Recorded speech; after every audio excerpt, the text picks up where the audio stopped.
If you want to add magnifier on iPad screenshot, I'll show you how. So currently I am on iOS 18. You can see it's above iOS 17.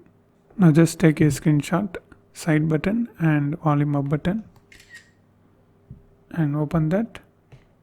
Here you can't see the magnifier option directly. So on iOS 17 or above versions, you can't see the magnifier option directly on the screenshot.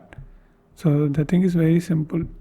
You just need to open the Photos app and open the screenshot. So this is. Now click the share option and swipe here and open books. If it doesn't see here, click these three dots, scroll down and here you can see books. Okay. Now the screenshot was opened on the book app. Now again touch this and click this pencil and plus. Now you can see the magnifier. Boom, that's it. So this blue dot is to expand the circle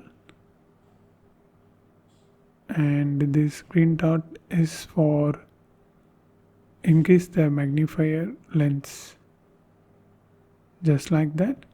Now just click back and open that again. In case if you doesn't see the book app on the scroll page, you just need to go to App Store and install the book app. It's official free Apple app. So this is how you need to do. And if you want to know how to take the screenshot on iPhone 17 series, you need to watch this video.